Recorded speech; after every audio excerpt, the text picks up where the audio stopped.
Uh, Good afternoon, everybody. Yo ho! My my magic machine says it's 4:30, and we're going to go on that, whether it's 4:30 or not. I thank you all for coming.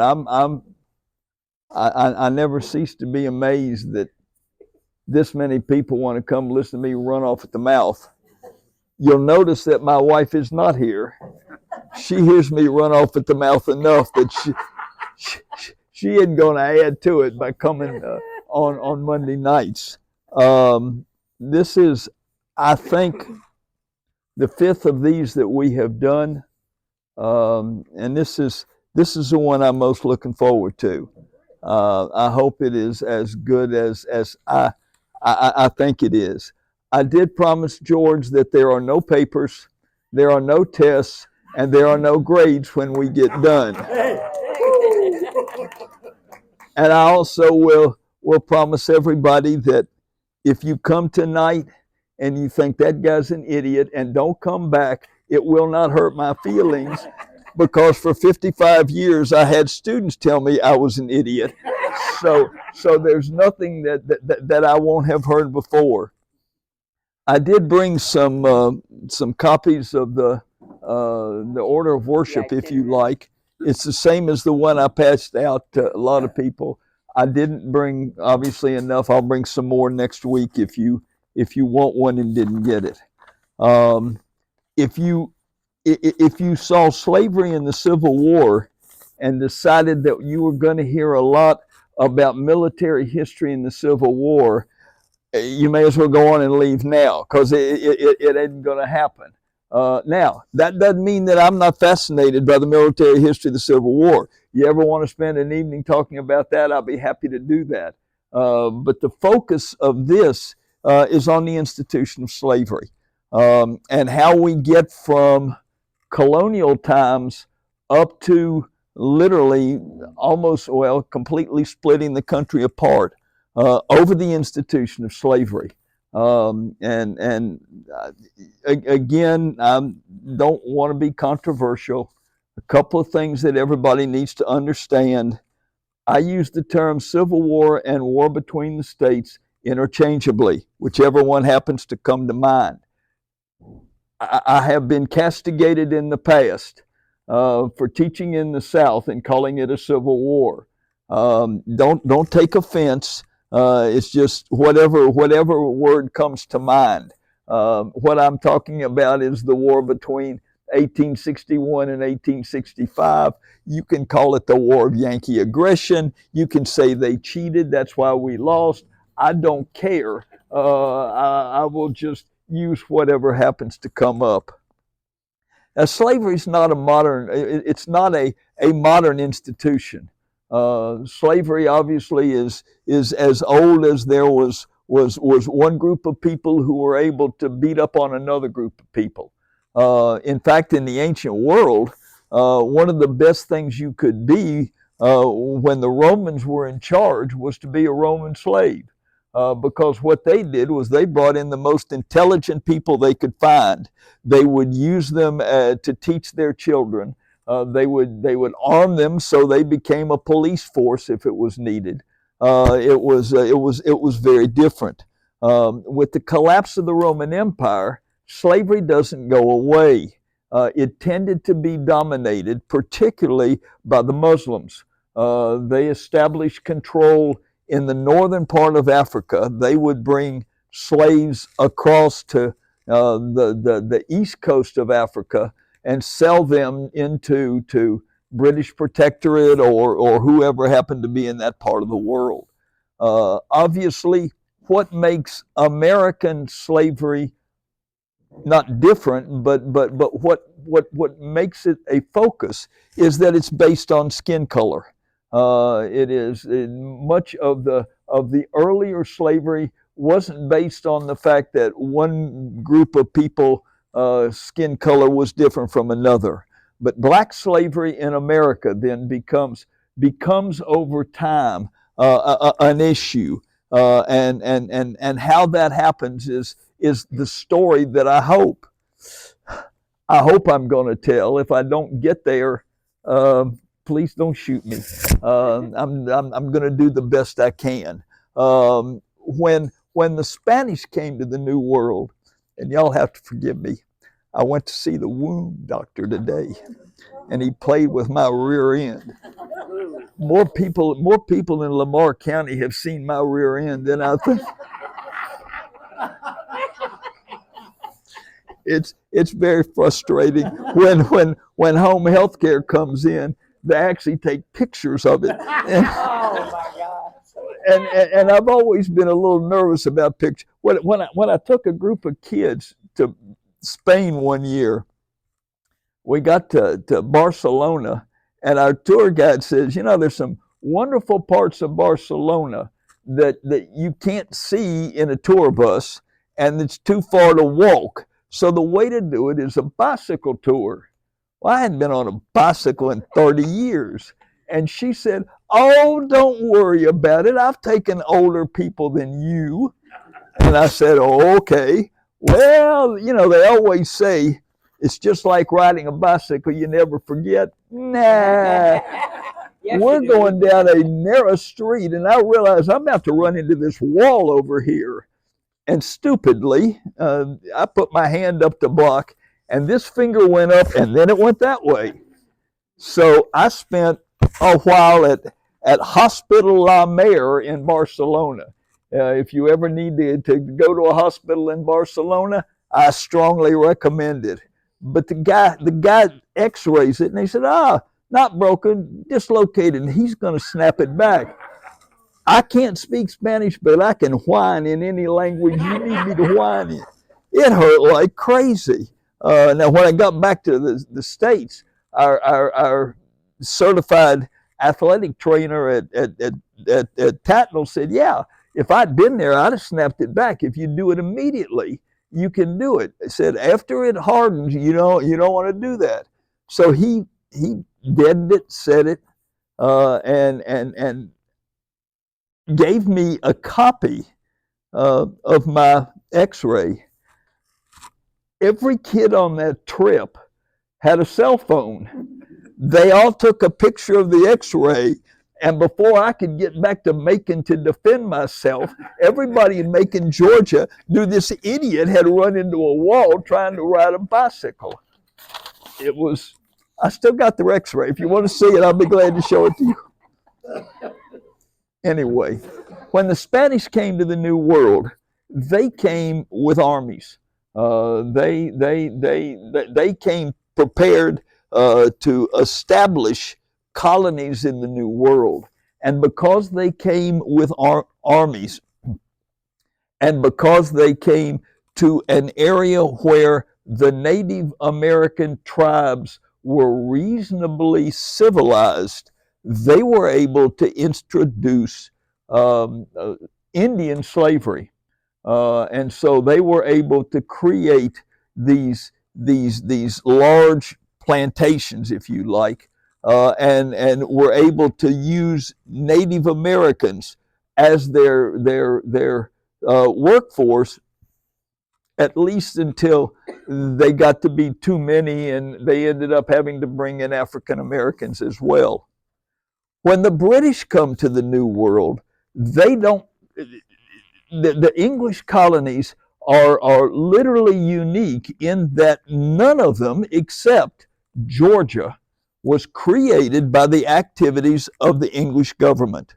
We were created because the English wanted a barrier between the Spanish in Florida and the much more valuable colonies in South Carolina and Virginia. And that's why they brought people to the New World to settle Georgia. The rest of the settlements in the New World were all done by private individuals, either companies or, in the North, primarily religion. You get well, we'll pick on Virginia just because that's where I went to school. And except for the fact that we can't win any football games, excuse me, I told George the ACC was something like 2-11 in football bowl games, and we couldn't even get to a bowl game. But I do love my alma mater. I got my sheepskin is on the wall at home. Just that's how proud I am of it. But Virginia was founded by a joint stock trading company. The whole of Europe was under the economic theory of mercantilism, and the mercantilism says you want to accumulate as much gold and silver as you can. You want a favorable balance of trade. That is, it's okay to send something to somebody else, but you don't want to bring products in from them. And number three, you want to be economically self-sufficient. Well, if everybody takes that mindset, then obviously trade in Western Europe almost vanishes. Unless you have to trade, if you're England, unless you have to trade with France, you're not going to. But what it means is then that there are limited options, people you can trade with, but there's not an unlimited amount of trade. And so if you are British Parliament, you don't want everybody to try to go and create a trade route with people where there's only a little bit of trade to be had.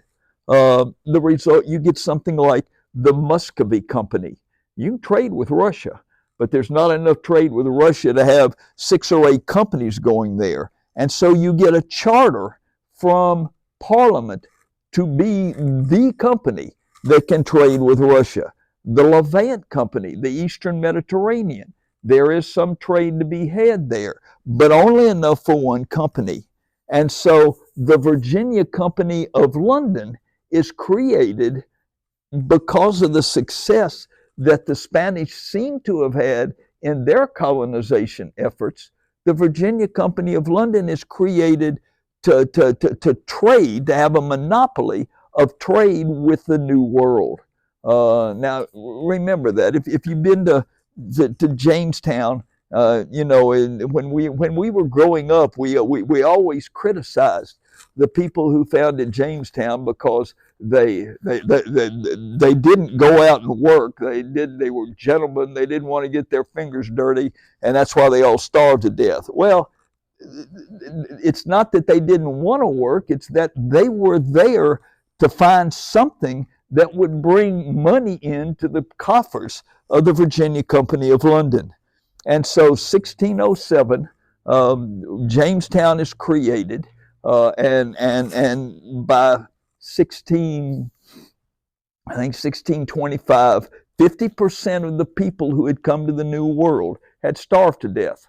The colony was still there. There were times when people wanted to bail out and go home. But the reality is that they do survive. They never find the gold and silver that the Spanish did. They never find this wonderful treasure that's going to make the Virginia Company of London rich. In fact, it goes belly up in 1625. It goes out of existence, and Virginia becomes a colony controlled by Parliament. But what saves Virginia is that John Rolfe, who is one of the colonists, marries Pocahontas. Now, we all know that the Disney people have Pocahontas and John Smith, and the likelihood is that was made up. If you go to Jamestown and walk through their displays, they got a lot of stuff about Pocahontas. But she does marry John Rolfe, and what she brings to the marriage is knowledge from her family of how to cure tobacco. Everybody knew you could grow tobacco in Virginia. That wasn't a problem. The problem is it was harsh, biting. James I hated tobacco. He tried to outlaw it, but with the process that was used by the Native Americans, and they used what was called, I think, flue cured, where you hang it in open barns with fire under it, and the fire is what cures it. I grew up in southern Ohio and Middle Tennessee, and their tobacco burley was all cured just by age. You hung it, but there was no fires. But the ones in along the eastern seaboard are cured with the smoke from the fire, and that made Virginia.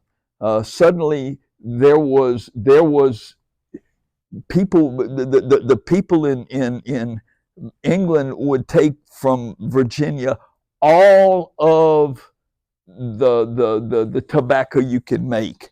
Now that meant that if you were a tobacco farmer, you could raise as much as you wanted and know you were always going to have a market.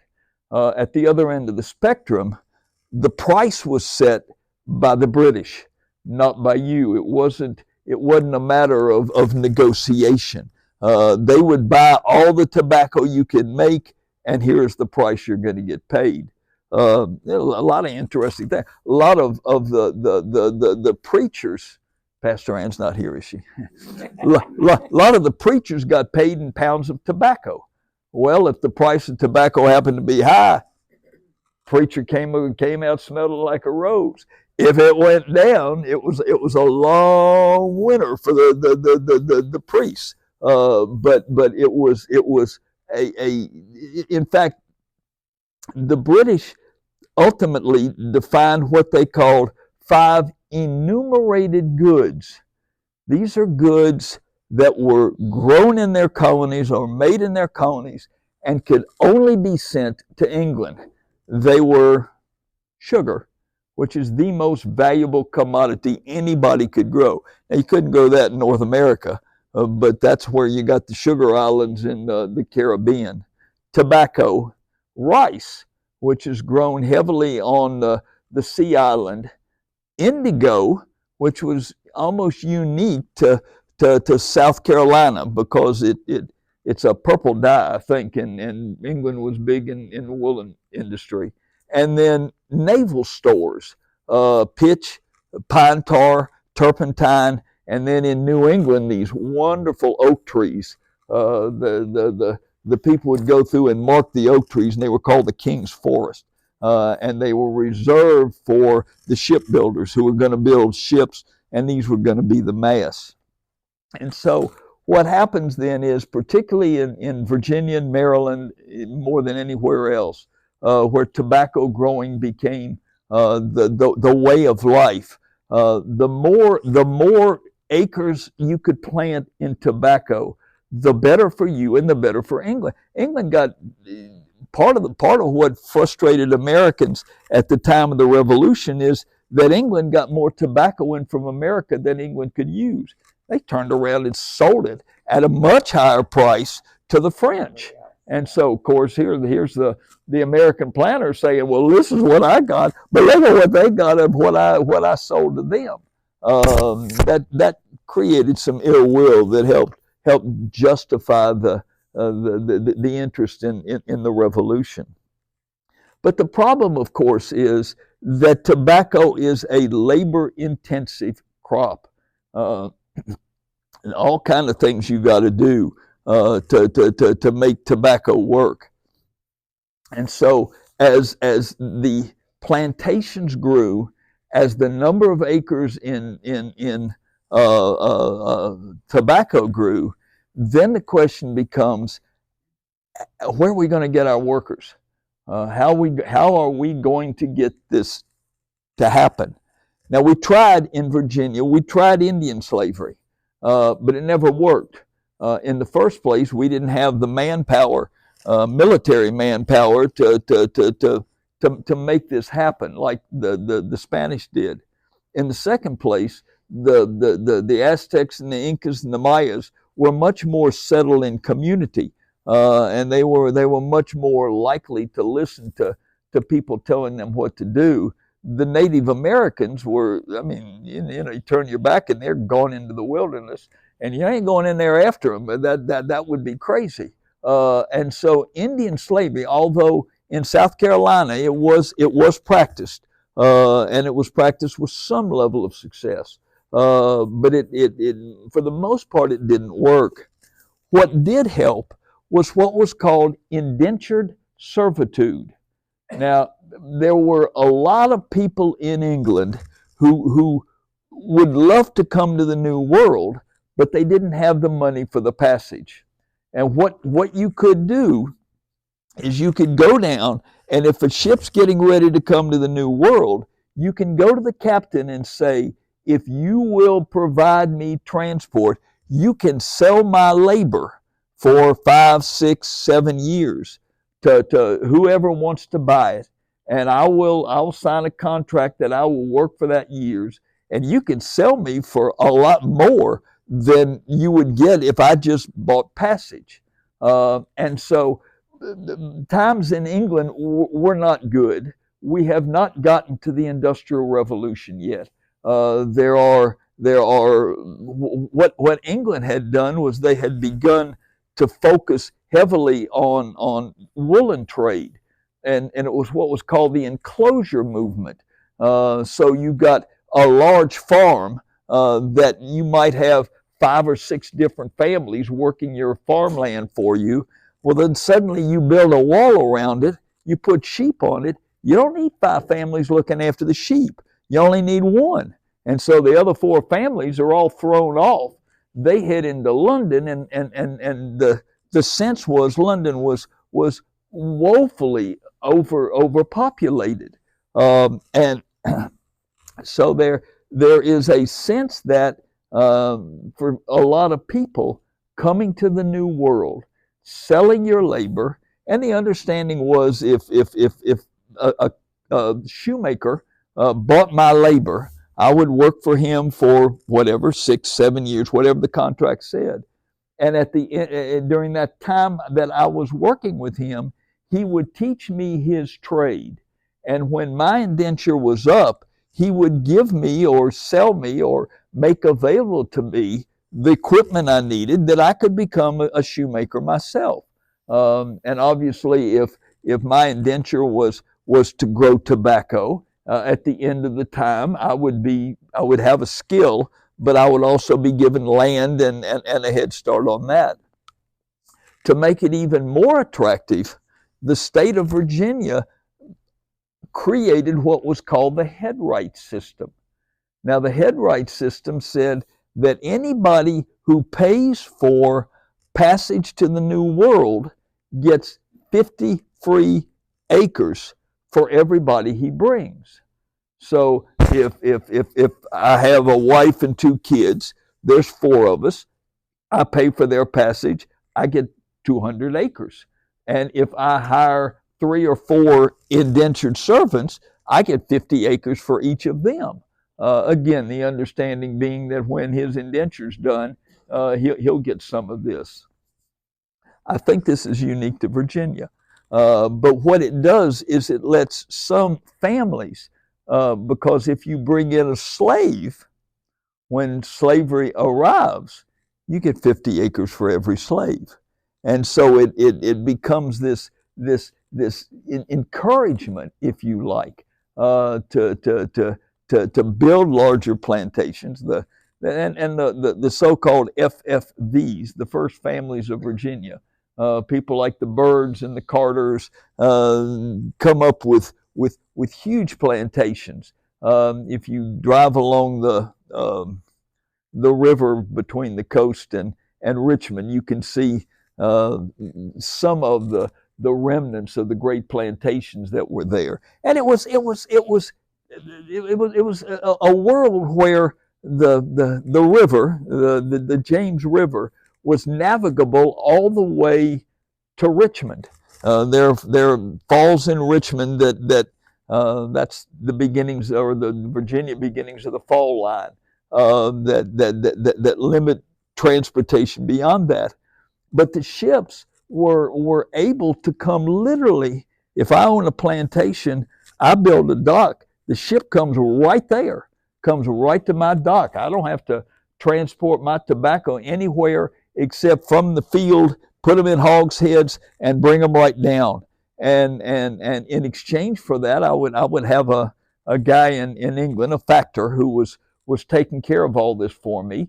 I would order anything I wanted from England, and it would come off of the ship when my tobacco was loaded on. Now, unfortunately, there are an awful lot of Virginians, and my boy, Mr. Jefferson, one of them, whose taste outstripped their abilities to produce the crops that would offset this.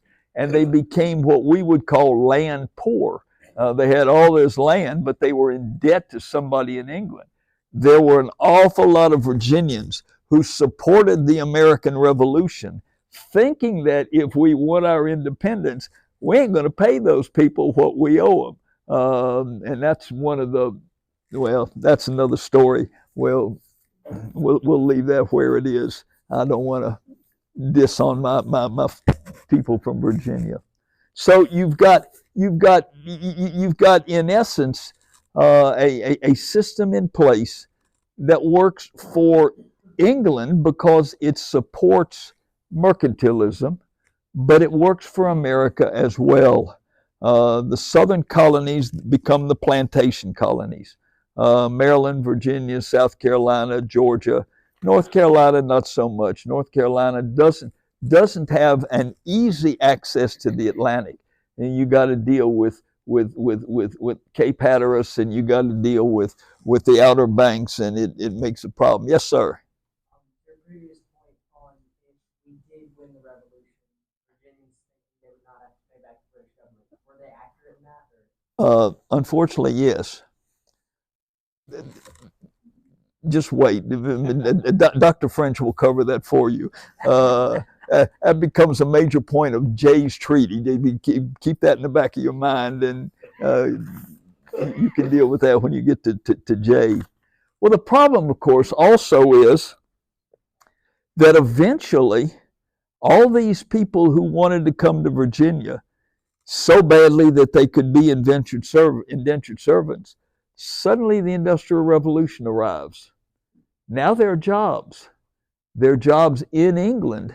Now they may not be the kind of jobs you want, but with the growth of the Industrial Revolution, the growth particularly of the woolen trade and the machines that will turn raw wool into cloth, means that indentured servants slowly begin to vanish.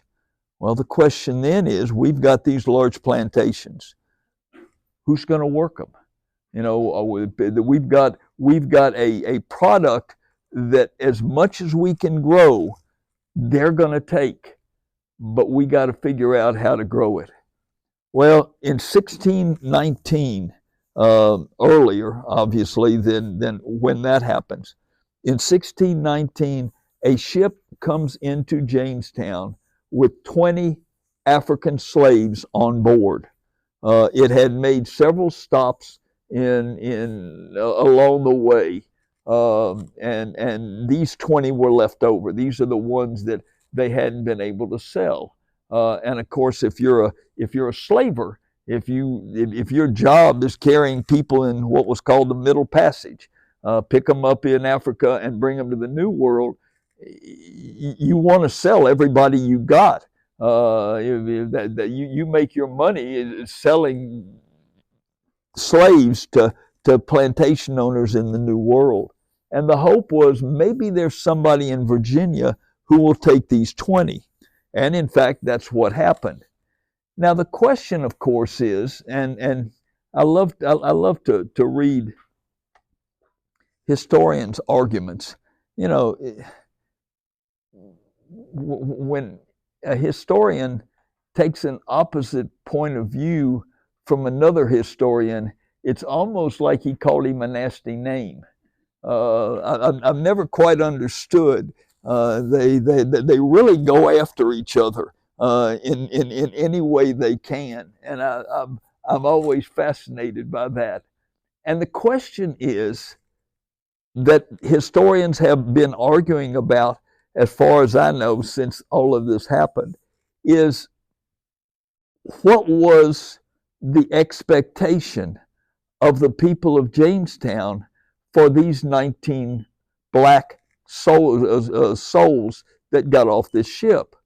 Were they viewed as indentured servants?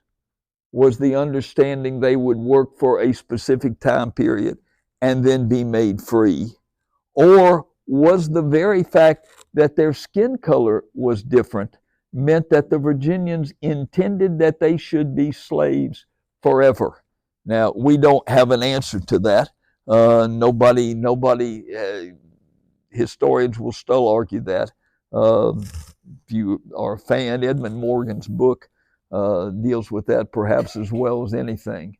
But it was a question of what's going to happen. Is this going to become a way of life? Well, as indentured servants declined, and there was seen to be an unlimited number of companies willing to provide black slaves, then suddenly slavery in the southern colonies becomes a way of life. Now, excuse me again. Rearranging my rear end. What happens, though, is that slavery is not just legal in the southern colonies, it's legal everywhere. We tend to forget that. You know, we tend to see the North as no slavery and the South as slavery. But slavery was legal in Virginia. I mean, in England. And if it's illegal in England, it's legal in any colony there is. There is, in fact, when I read the AP exam essays one year, my table leader, a lady from University of Tennessee, had written a book in which she argues that the Salem witch trials were actually fomented by Tituba. And Tituba was a slave woman from the Caribbean that was owned by a congregational minister. And she, in essence, infected all these young girls with her voodoo, and everything got wildly out of hand. I never read her book.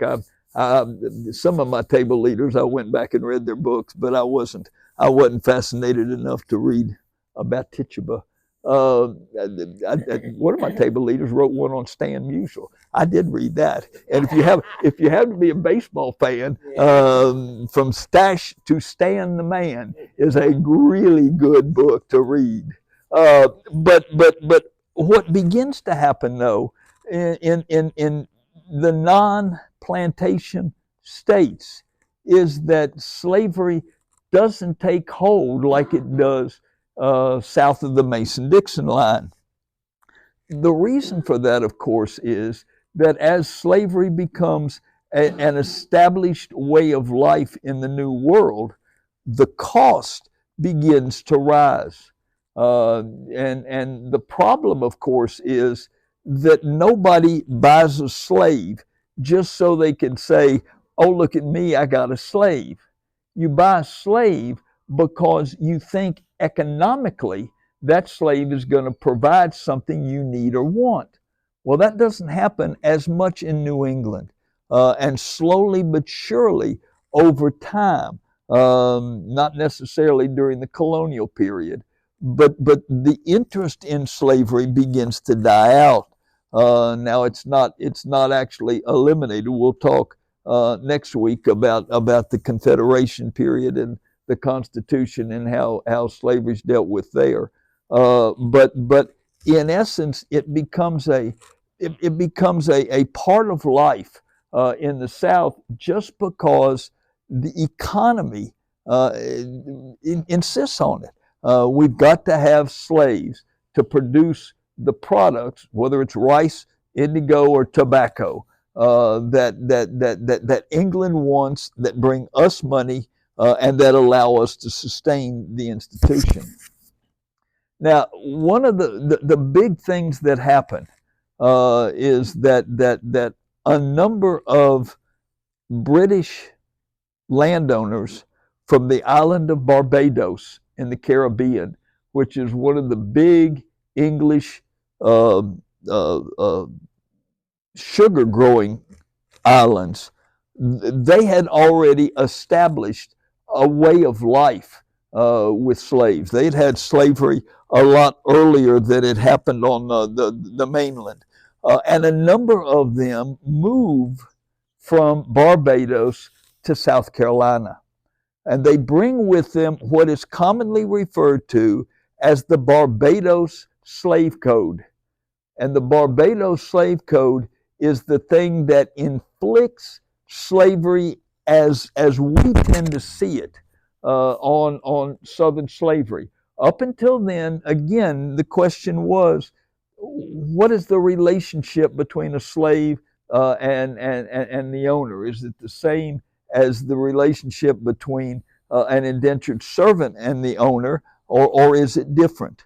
Well, the Barbados Slave Code is the one that created a world where slaves were absolute property. They could do only what they were told they could do by their owners. They did not have the right to marry unless the owner gave them the right to marry. The use of whips and the use of other kind of restraints was brought in at that point in time. Well, that becomes, in essence, when that's established in South Carolina, it's also established in Georgia, and it will make its way eventually further north. Now, again, slavery in Virginia and Maryland is never quite the same as it is in the more southern colonies. But it changes the nature. Slavery now becomes a position that if you are picked up in Africa and brought to the New World, that life is not going to be very enjoyable. Now, how did all this work? Well, most slaves were brought to the coast of Africa by other black people. One tribe fighting another. And if your tribe loses, you're going to be sold into slavery. White people were not stupid enough to go into the interior of Africa and look for slaves. They'd probably get lost. They wouldn't know what they were doing. And in essence, those individuals who wanted to be involved in the trade limited themselves to the slave coast. If you know Africa, there's that big hump where Africa almost meets South America, and then it comes back in. Well, it's that is the heart and soul of the slave trade. And what the Muslims had done is they would pick the slaves up there, transport them across Africa, and sell them into to India or the Middle East or Europe. What the European traders did, and this was pretty good pickings, they would build a slave pen, if you like, somewhere on the coast. And then they would wait. And when one tribe was victorious, they would bring the members of the defeated tribe down, and they would sell them to the white slaver. It wasn't done, if you got somebody that looked particularly strong, or a woman who looked like she could produce children, you might negotiate a price. But for the most part, it was like the cattle drives in the post-Civil War period. How many slaves you got? Bring them in. I'll give you this much per head, and that was it. And so they built what was called a barracoon, and the barracoon had walls, was right on the coast, and it had two doors. It had one door that aimed out into the Atlantic, and it had one door that aimed into the interior. The wall was high enough that humans couldn't get over it, and then on the outside there was a walkway where without going into the barracoon, you could put guards up overseeing what was going on in the barracoon. And so the slaves were brought down, the doors to the interior were opened, the slaves were rushed in, and the doors were slammed shut. Now, we're used to, well, cell phones and computers and all kinds of wonderful things. You know, if I go to St. Simon's and I stand on the pier and watch those ships bring the cars in and out of Brunswick, excuse me, I feel certain there are no surprises except when that stupid guy turned his ship over. We won't talk about that. But they've all communicated.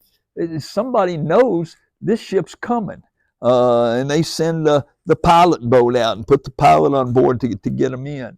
And somebody knows when they're leaving, and they know weeks in advance. Hey, I've left this port. I'm on my way to Brunswick. It's not like, oh my heavens, the ship just showed up. That's not true in colonial times. You don't have that kind of communication. And so here I am, I'm the white slaver. I've got all of these bodies in the barracoon, but I got no idea when a slave ship's going to show up. They're just going to have to wait. I'm just going to have to wait. You know, my guys that are up there on the walkway will drop food down, but there's no covering in bad weather. The toilet facilities are barrels that are spread out somewhere along the line of the wall, and again, pregnant women may give birth there. It's catch as catch can.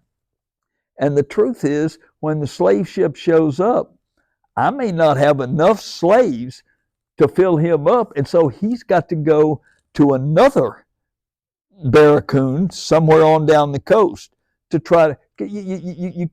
It's financially impractical to take anything less than a full ship across the Atlantic.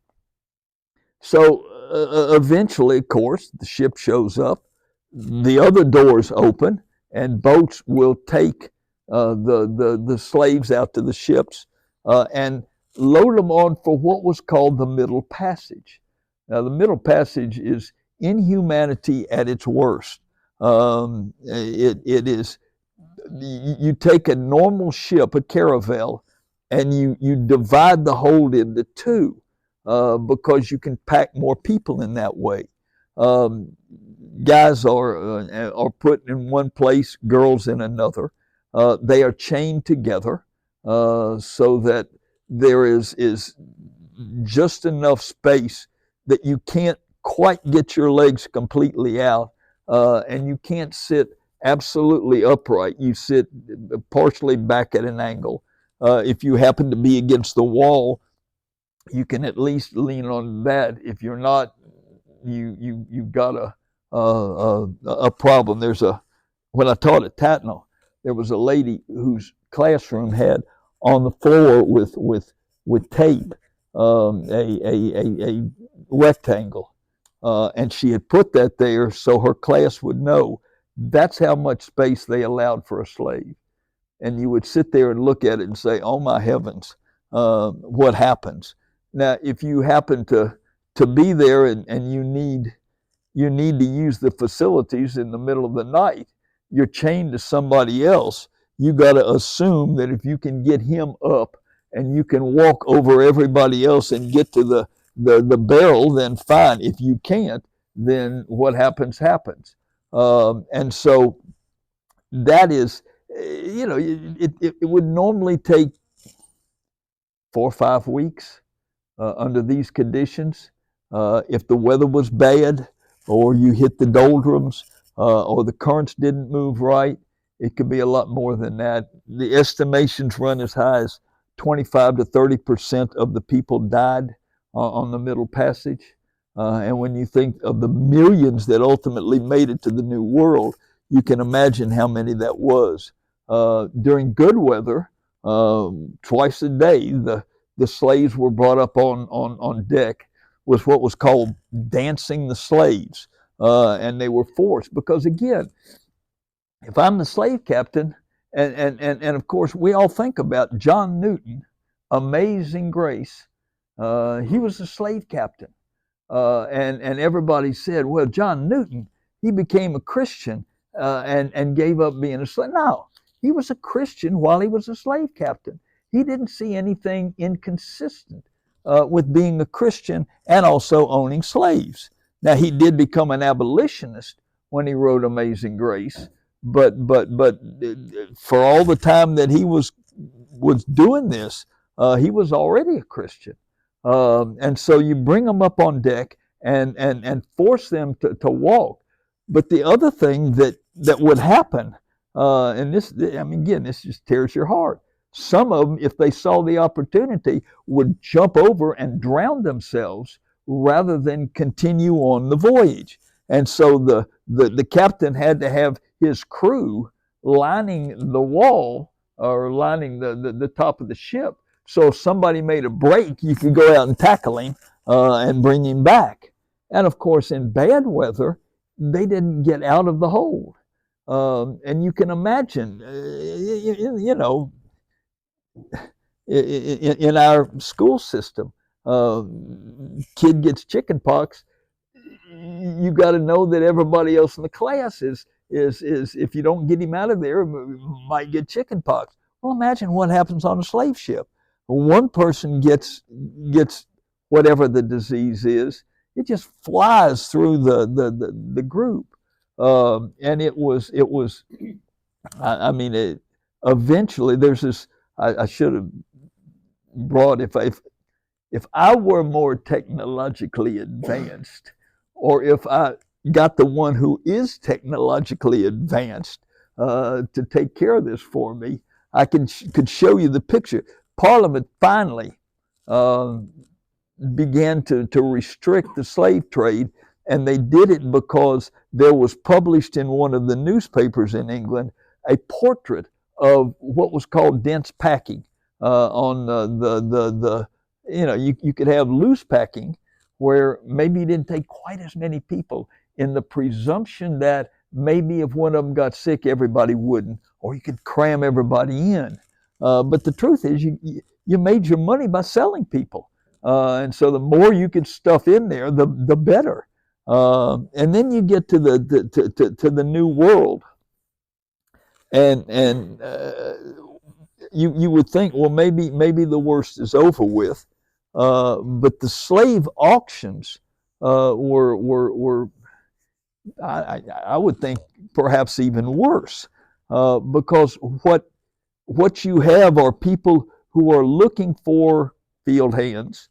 They are looking for women who can produce slaves, because every slave child can grow up to be a slave, and therefore that's money coming my way. And so the slave is up there. You got the guy, the auctioneer up there, and you know, people come up on desk onto the platform and feel the muscles and take down the clothes of the women to see if they've got what look like breasts that can feed children, or whatever it is. And remember, these people aren't necessarily all from the same tribe. They don't all speak the same language, and none of them speak the language of the place where they're coming. And so they endure that. And remember, folks, there is a slave auction in the American capital all the way down to the Civil War. And in sight of our capital is one of the worst slave auctions in all of North America. So this is not just something that happened out in the countryside. But the result is that slaves get bought. Then they get carted off to wherever the plantation is, and then they have to learn how to interact with the slaves who are already there, and the slaves that are already there, again, probably none of them speak their language, but they've at least figured out how to work with each other, and so there's another level of growth. Um, the problem of keeping slaves is an ongoing concern. If you see some of the pictures of a slave that has had his ears cut off because he's run away one or too many times, he's got a collar around his neck with spikes coming out, or okay, reading the advertisements put in there by slave owners for the slaves that they want, who ran away, that they would like to get back, and they're offering rewards for them, and the description of them, of what they're looking for. It's massively disheartening. Well, when the revolution comes, there's all kinds of problems that occur, because when the British Army comes, some British commanders, and Governor Dinwiddie of Virginia does this, encourages runaway slaves. Come to us and we will set you free. Well, of course, that just makes the Americans even angrier, and part of the issue then at the end of the war is the British are saying, are you going to make your people pay back the debts they owe us, that they went to war thinking they could avoid? And the Americans are saying, are you going to return to us our slaves, our property? And those become two very very different issues. The question of what we owe will go all the way down into George Washington's second term in office. But an awful lot of American slaves do indeed run away with the British. Lots go to Halifax, Nova Scotia. There is an ex-slave community there. Some are actually given uniforms and fight with the British. There are legions that divisions, I guess I would say, that were made up of American slaves. But the problem is, when the war gets over with, the British are ready to get out of there. They don't really want to have to deal with slaves. If the ones they transport during the war are fine, but everybody else is just left.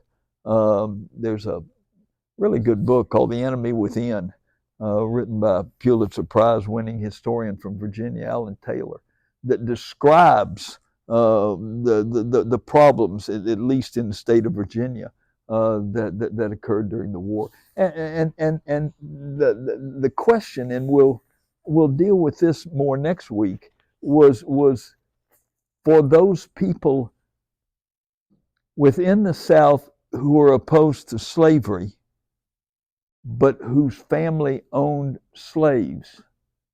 What do you do about it? How can you free your slaves? How can you let them go? Virginia doesn't want free blacks. South Carolina doesn't want free blacks. But the truth is, neither does Indiana, Ohio, or Illinois. They don't want free blacks. And so the residue from slavery will last a long time, and it is well, we'll talk about the Constitution and slavery next week, but it becomes, over time, to me, the issue that causes the war between the states. I know if you grew up like I did in the South, they all said it wasn't slavery, it was states' rights that caused the war between the states. What state right did you not have that you wanted? Well, we wanted the right to own slaves. Okay. When you get all the way down to it, that's what's going to come. That was what ultimately caused the fighting. So that's how it all got started, folks. Next week we'll talk about the period of the Confederation and the Constitution, how slavery is dealt with there, and the issue of nullification. One of my favorite issues, because again, if you're going to argue that the South was right, that's the beginning of that issue. Any questions, comments, concerns? I hope I didn't let anybody down, but we will. What we'll do is we'll talk about the Confederation Constitution. Then we'll talk about everything up to about 1850, and then we'll talk about 1850 to 1860, and then here comes the war. And I have on here Reconstruction. I wrote my dissertation on a Reconstruction topic, so I feel obligated to at least mention what happens in Reconstruction, even though my dissertation had nothing to do with slavery, had to do with education. Any questions, comments, concerns? Thank you all. Thank you all for coming. It's this is always the highlight of my winter. When y'all. Ours too. Well, Yes, it is. I like to listen to other people more than me, but I enjoy talking as well. Well, Thank we you all for enjoy coming.